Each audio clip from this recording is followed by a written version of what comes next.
I did some tours here and there in other places, but my main job was psych. How was that? You probably met some interesting people. I got body slammed by a SEAL once. It was lit.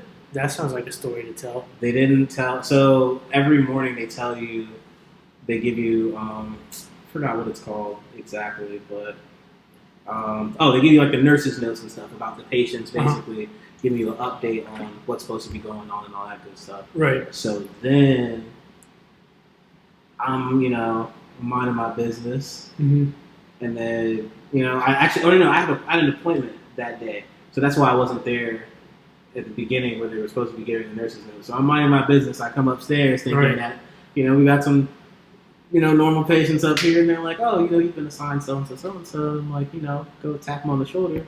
Come to find out, that's a quick trigger. Wow, come here, kid. Like, I've seen many takedowns, like all kinds of just interesting things. What are they in there for? Mostly? So with the military, specifically in that environment, you had two sides. So you had, I don't even remember what the letters were. Honestly, it's like 5F and I think it's 5F and 5E. But you have two sides basically. You have behavioral, and then you have like alcohol and drug abuse side. So typically, if you were on the alcohol and drug abuse, if you were actually there for drugs, most of the time you were probably getting kicked out. You were like abusing something that you shouldn't have been. Right.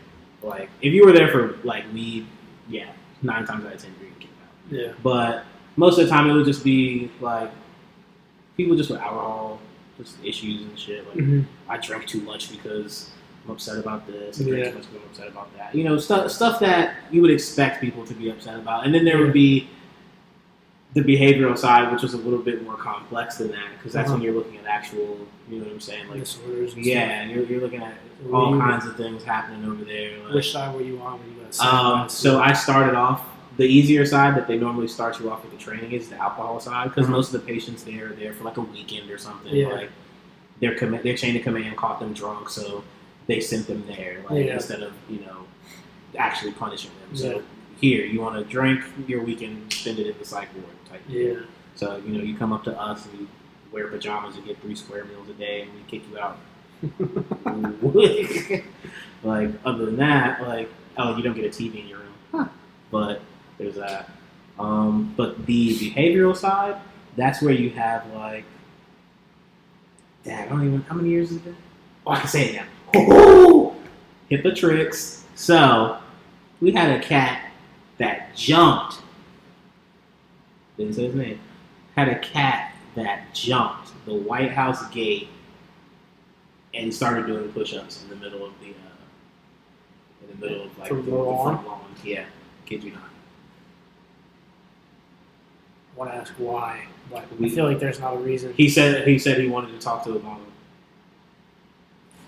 I mean, if there's one way to get his attention, that's one. That is definitely to just get over there and just start hitting push-ups. And the dude's pretty yoked, so I'm sure they were really good form push-ups. It's just like that's what's important. Like, could you have not called ahead? So the Secret Service takes him down and sends him back to you guys.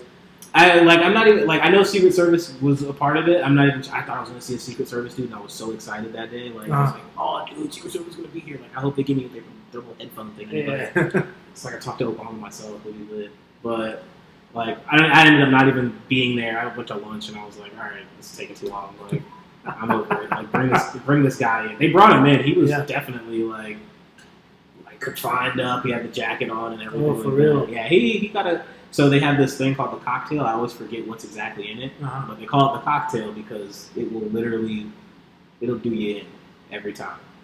If you take one of those and still are moving around, something's actually wrong with you. A bunch of just drugs that they. Yeah, it's like a sedative type deal or whatever, but it slows you down for a little bit, and the next thing you know, you're just like you're sleepy, and then you're not. Yeah. That dude was like quoting scripture and.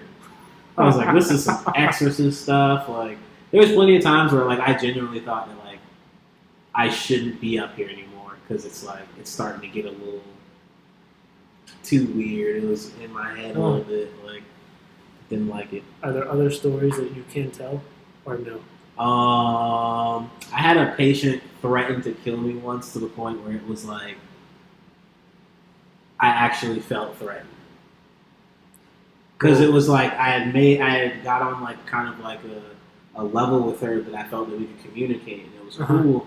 And then I just remember like she said it, but it was like I feel like I don't want to say like I got superpowers, I can see things in people, but it was just like the way she said it and the look she had in her eyes, it just seemed too genuine.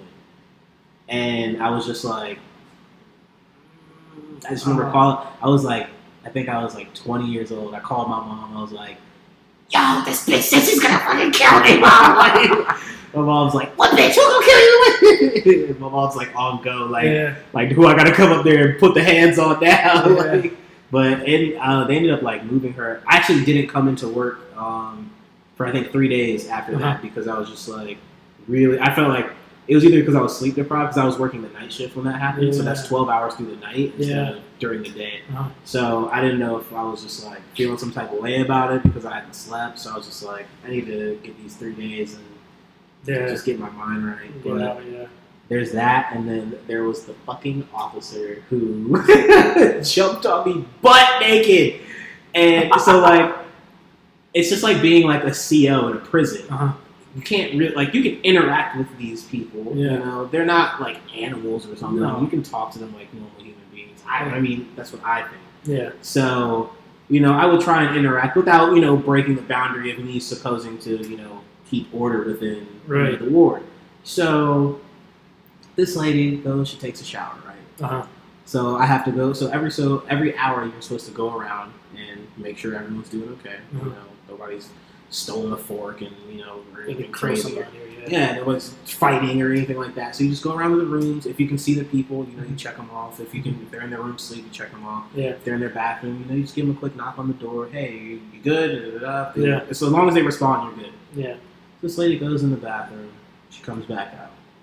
And I'm like, alright, she should be straight, right? So she comes out, she's in her towel, cool. So she closes the door, I'm like, she should be good. Next thing you know, I'm walking, and everyone, so the nursing station's like to my left. So I'm looking in the rooms, check. I think I made it like 4 rooms down. And I look over, and everyone's got this look on their face like, so annoying. What the hell are y'all looking at? Like, did I rip my pants in the back? Because I used to wear some pretty funny draws back then, so I don't know. Like, the next thing you know, I just feel just water. I had an afro at the time, so I just feel water seeping through my little turtle shell up there. And I'm like, what the hell is this? This woman is standing over me, butt ass naked, and then she just jumps on me. And the first thing in my head is I'm freaking out because it's like, you're thinking about a person you've never met before like that. You don't know her, and she's butt naked. And not only is she butt naked, she's on you. And not only that, you're at work. So it's weird because you're at work, and there's a butt naked person on you. You're not even supposed to even see that they're naked.